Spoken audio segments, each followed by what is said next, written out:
안녕하세요. 오늘도 의사가 못 고치는 환자는 어떻게 하나 이야기 제1권의 1권의 몇 번째일까요? 여섯 번째였던 것 같은데 그 먹는 생활을 뒤이어서 읽어드리도록 하겠습니다. 사실은 이 이야기는 제가 제 자신에게 들려주는 일종의 메아리 역할을 하는 작업이기도 하고, 그래서 어쨌든 이야기 속으로 들어가 보겠습니다.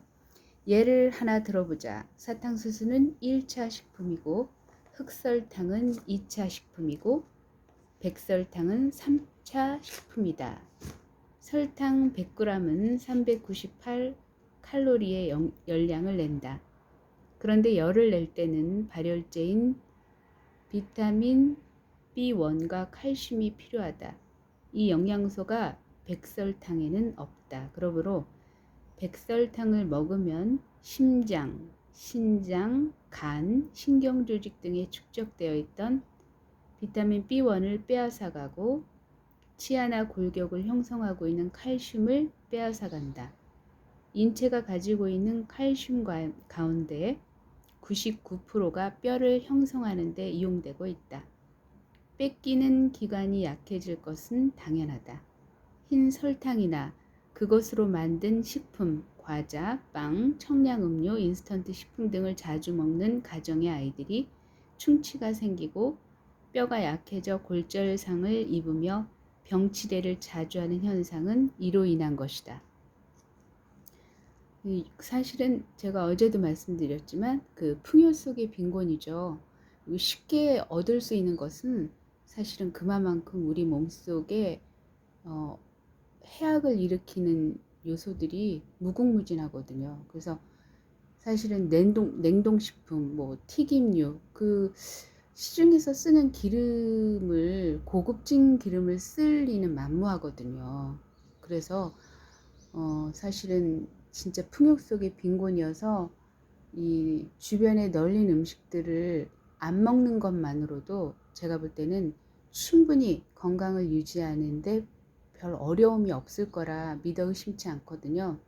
그래서 내가 진짜 반찬 만들 기력도 없고 그쪽은 정말 젬병이다, 재능이 없다 하시는 분들은 밥에 좀 포인트를 주셔서 방점을 두셔서 오곡밥을 드시는 것을 강추드립니다.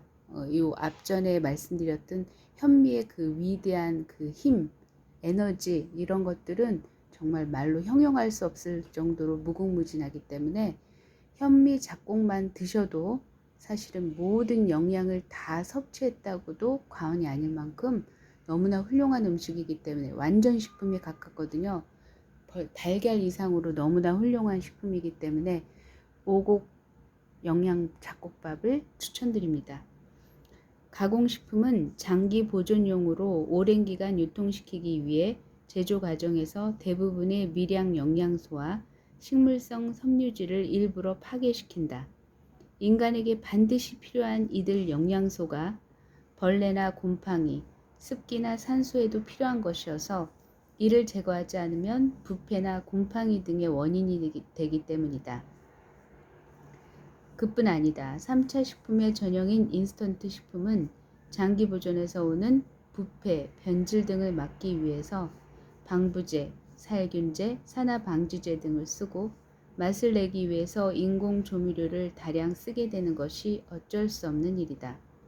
또한 식품의 시각적 효과를 높이기 위하여 착색제를 쓰는 것이 보통이고 이 밖에도 표백제, 향료, 피막제 등 인공 첨가물을 사용한다.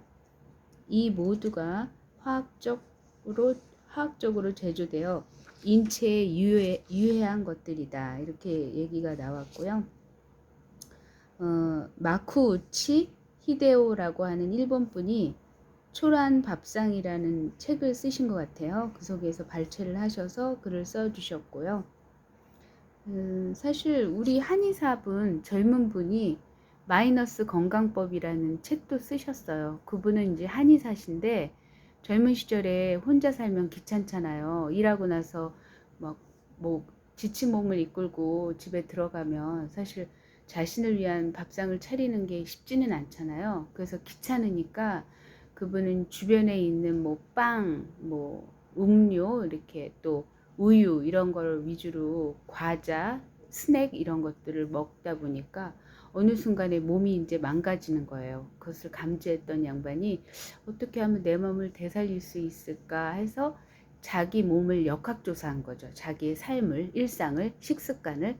딱 식습관을 역학조사해 보니까 거의 다 지금 언급해드렸던 인스턴트 식품, 그다음에 쉽게 얻을 수 있는 거, 먹을 수 있는 거, 빵류 이런 것들을 가까이 했던 거예요. 그래서 그거를 안 먹으면서부터 몸이 좋아졌고, 그래서 그 젊은 남자분이신데 그분이 직접 자기가 만든 음식을 이렇게 권유하는 그런 게 있는데, 사실 제가 한번 시도를 해봤는데 저한테는 좀 안 맞더라고요. 그게 아마 그분이 쓰는 된장은 시중 판매되는 된장을 쓰시는지 모르겠는데, 그분이 한 사례로 예를 들어 드리면 무슨 된장에다가 연근을 박아서 그거를 짠지처럼 해서 건져 드시면 맛있다 그러시는데, 저는 너무 짜가지고 정말 더 이상 그걸 하지 못했거든요. 근데 이제 방법은 여러 가지가 있겠죠. 뭐 내 된장이 짜면 콩가루를 넣거나, 그래서 이제 그 짠맛을 좀 중화시키는 방법도 있을 수 있고, 아니면 뭐 꿀을 섞어서 해서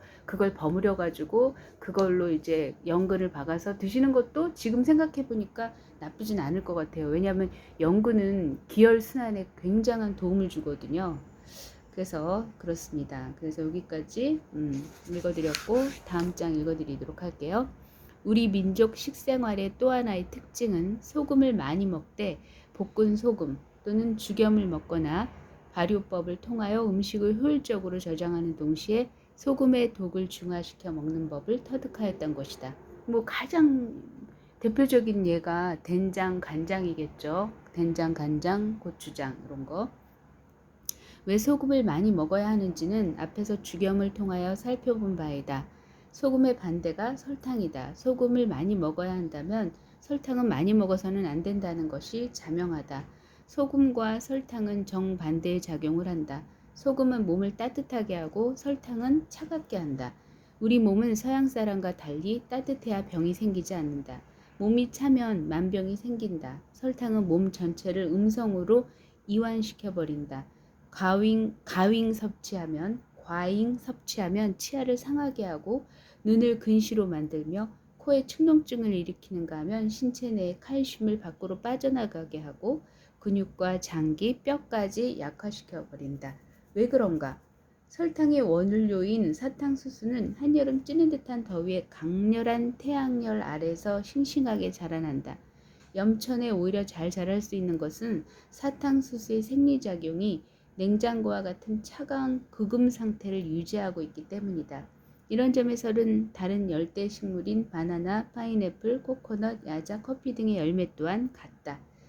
사실은 제가 그 과일 중에 지금 현재 그냥 쉽고 간편하게 먹을 수 있고 적어도 좀 덜 화학적인 요법들, 그 인공적인 요법들을 가미하지 않은 과일 중, 그리고 싸고 먹기 편한 것 중에 이제 바나나를 제가 좀 많이 상용하고 하는 편인데, 사실 이것도 사실은 여름에나 사실은 바나나가 좋지 겨울에는 좀 조심스러운 요소가 없잖아 있겠다는 생각이 듭니다. 우리 민족은 또 생수를 잘 마신다. 식사 때는 대개 숭늉을 마시지만 그 외에는 샘물을 떠서 그대로 벌컥벌컥 마셨다고 하네요. 그대로 마셔도 되는 좋은 물이 나는 땅을 물려받은 덕택이다. 그런데 왜 생수라고 하는가? 생수는 살아있는 물이라는 뜻으로 사수, 즉 죽은 물의 반대말이다. 끓이지 않은 물이 살아있는 물이고 끓인 물은 죽은 물이라는 의미가 담겨 있다. 왜 끓이면 죽은 물이 되는가?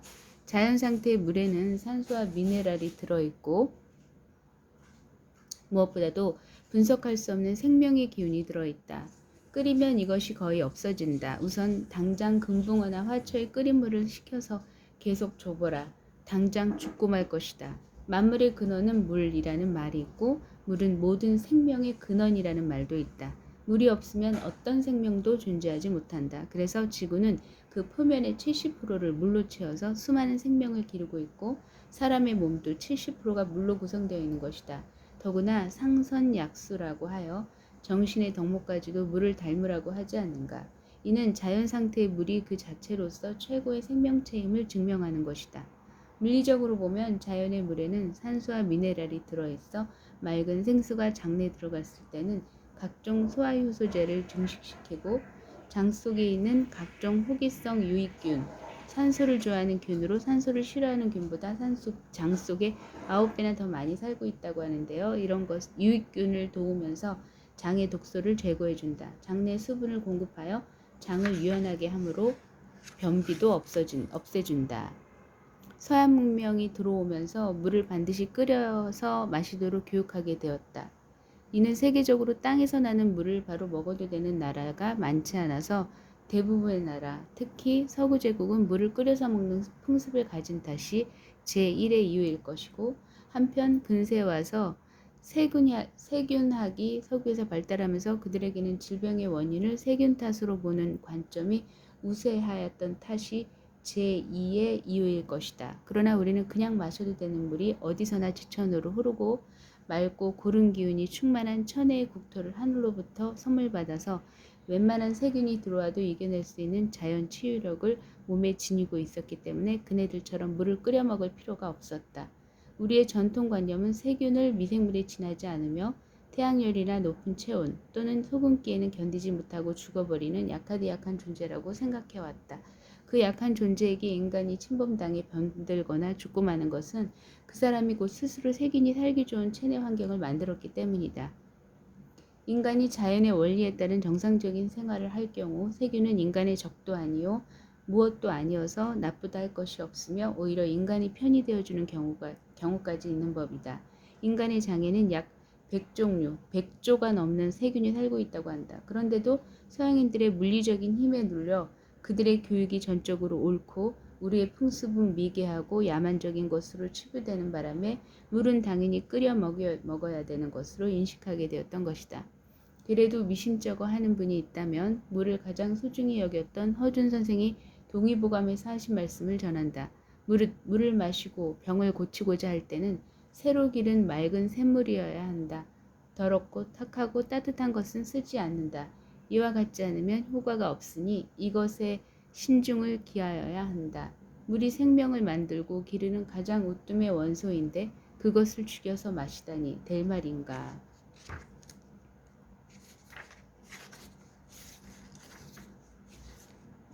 오늘도 여기까지.